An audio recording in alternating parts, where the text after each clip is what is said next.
আজকে বাড়িতে হাঁসের মাংস রান্না হবে, তাই দাদা বৌদি দুটো হাঁস পরিষ্কার করছিল, তাই সেখান থেকে কিছুটা আমি মাংস নিয়ে নিয়েছি মিনি কিচেনে রান্না করব বলে। তোমাদের দেখাবো মিনি কিচেনে হাঁসের মাংস রান্না করে।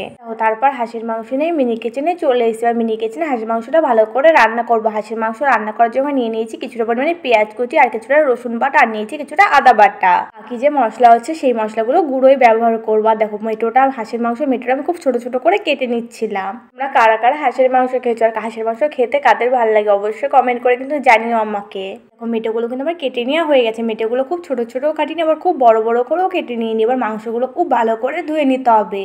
জন্য মাংসের ভেতরে দিয়ে দিলাম কিছুটা পরিমাণে জল। এবার মাংসটা খুব ভালো করে ধুয়ে নেবো। মাংসের ভেতরে হালকা একটু কেমন কেমন ছিল, তাই মাংসটা 2-3 বার ভালো করে ধুয়ে নিতে হবে। মাংসটা এমনি দাদা 2-3 বার কলের থেকে ভালো করে ধুয়ে দিয়েছে, তারপরও কেমন একটা লাগছিল আমার কাছে, তাই আমি আবার নতুন করে 2-3 বার ভালো করে ধুয়ে দিয়েছি। এদিকে দেখো মাংসটা ভালো করে ধুয়ে নেওয়ার হয়ে গেছে। সকাল থেকে না গলার অবস্থাটা আমার খুব একটা ভালো না, এর জন্য ভয়েসটা একটু কেমন হচ্ছে, তোমরা একটু মানিয়ে নিও। আবার উনুনের জালটা ভালোভাবে ধরিয়ে উনুনের করে বসিয়ে দিয়েছি। কড়াইটা হালকা গরম হয়ে গেলে তার মধ্যে দিয়েছি পরিমাণ মতন সরষের তেল কিছুটা। এদিকে তেলটা গরম হতে থাকুক, আর এদিকে আমি মাংসটা একটু ভালো করে মাখিয়ে নেবো। রান্নাটা আমি একটু অন্যরকম ভাবে করবো। আমার দিদা এইভাবে রান্না করে। দেখো মাংসের ভেতরে কিন্তু আমি আদা বাটা, তারপর হচ্ছে রসুন বাটা, পেঁয়াজ কুচি সবকিছু দিয়ে দিয়েছি। এবার এক এক করে মাংসের ভেতরে সব গুঁড়ো মশলাগুলো দিয়ে দেবো। দিয়ে দিয়েছি পরিমাণ মতো লবণ, দিয়ে দিয়েছি পরিমাণ মতো কিছুটা লঙ্কা গুঁড়ো, দিয়েছি জিরে গুঁড়ো, ধনে গুঁড়ো, সঙ্গে দিয়ে দেবো পরিমাণ মতন কিছুটা হলুদ গুঁড়ো। ধনে গুঁড়োটা কিন্তু হাঁসের মাংস দিলে খেতে বেশ ভালো লাগে। আমার দিদাকেই দেখেছি সব মশলাগুলো দিয়ে একসঙ্গে মাখিয়ে নেয়, এতে নাকি মাংসের স্বাদটা বেশি ভালো হয়। গুঁড়ো মশলা দেওয়া হয়ে গেছে মাংসের ভেতরে। এবার দিয়ে দিলাম পরিমাণ মতন কিছুটা তেল। এবার মাংসটা সব মশলাতে খুব ভালো করে কিছু সময় মাখাতে থাকতে হবে।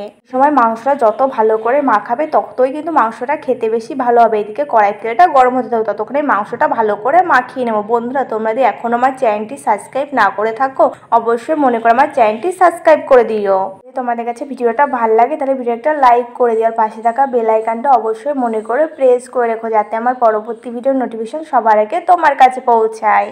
মাংসর ওপরতে পরে আমি আবার কিছুটা দিয়ে দিয়েছিলাম ধনে গুঁড়োটা একটু অল্প হয়ে গেছে, তাই আবারও পরে কিছুটা দিয়ে দিলাম। গুঁড়োটা দেওয়া হয়ে যাবার মাংসটা আরও কিছুক্ষণ ভালো করে মাখিয়ে নিলাম। এইভাবে মাংসটা ভালো করে মাখিয়ে নেওয়া হয়ে যাবার মাংসটা এইভাবে কিছুক্ষণ রেখে দিতে হবে। দেখো কড়াই তেলটাও গরম হয়ে গেছে। কড়াই তেলের ভিতরে দিয়ে দিলাম সোমবারের জন্য কিছুটা জিরার, সঙ্গে দিয়েছি একটা শুকনো লঙ্কা। শুকনো লঙ্কা দেওয়া হয়ে যাবার খুন্তিতে একটু ভালো করে নাড়াচাড়া করে দিলাম। শুকনো লঙ্কাটা ভালো করে ভেজে নিয়ে এবার মাখিয়ে রাখা মাংসটা তেলের উপরে দিয়ে দেবো।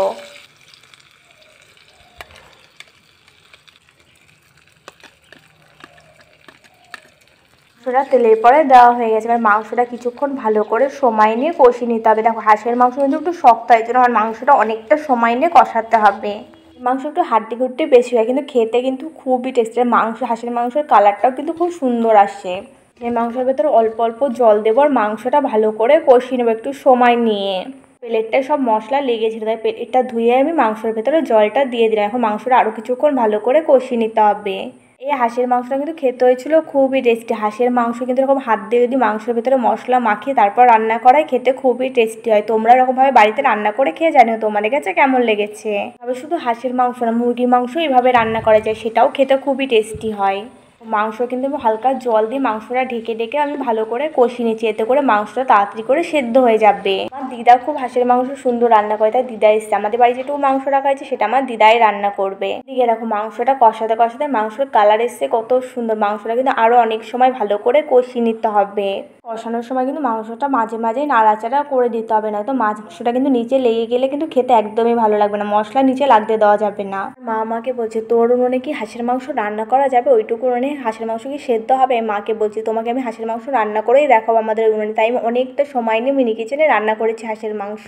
বিশ্বাস করে আমি নিজেও বুঝতে পারি না আমার মিনি কিচেনে এত সুন্দরভাবে হাঁসের মাংস রান্না করা যাবে, আর এত সুন্দর খেতে হবে। মাংসের কালারটা দেখে তোমরা বুঝতে পারছো মাংসটা কিন্তু একটুও কাঁচা ছিল না, খুব ভালোভাবে কষিয়ে নিয়েছিলাম মাংসটা আমি। মাংসের উপরে দিয়ে দিলাম দুটো চেরা কাঁচা লঙ্কা দুটো দিয়ে মাংসটা আবারও খুন্তিতে একটু ভালো করে নাড়াচাড়া করে দিলাম। দেখো যত সময় যাচ্ছে তখন মাংসর কালারটা কিন্তু চেঞ্জ হচ্ছে, খুব সুন্দর একটা কালার আসছে মাংসয়। তোমরা আমার মিনি কিচেনে আর কি কি রান্নার ভিডিও দেখতে চাও সেটাও কমেন্ট করে জানাতে পারো, তাহলে আমি তোমাদের পছন্দ মতো রান্নার ভিডিও করে দেখাতে পারি।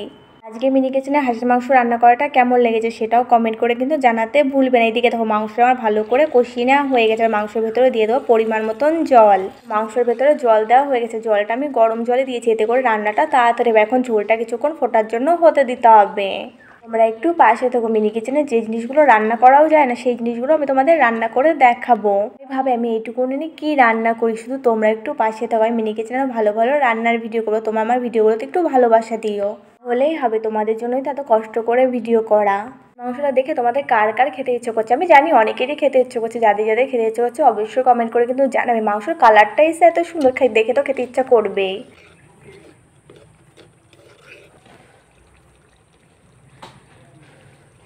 কিন্তু আমার হাঁসের মাংস রান্না করা কমপ্লিট। মাংসটা নামার আগে ওপর দিয়ে দিয়েছিলাম কিছুটা পরিমাণে ভাজা মশলা, কিছুটা গুঁড়ো মশলা, সেটা তোমাদের দেখাতে ভুলে গেছি। এবার হাঁসের মাংস সুন্দর করে বাটিতে নামিয়ে নিলাম। মাংসতে কিন্তু খুব বেশি একটা তেল দিন, অনেকটাই তেল গুলেছে। এবার গরম ভাতে হাঁসের মাংস দিয়ে ভাত খাবো। তোমরা কারা কারা খেতে চাও চলে আসতে পারো। তোমাদের কাছে যদি ভিডিওটা ভালো লাগে তাহলে একটা লাইক করে দেবে, মনে করে চ্যানেলটা সাবস্ক্রাইব করে দেবে। আজকে তাহলে আসি, দেখা হচ্ছে পরের ভিডিওতে। ততক্ষণ সবাই ভালো থাকো।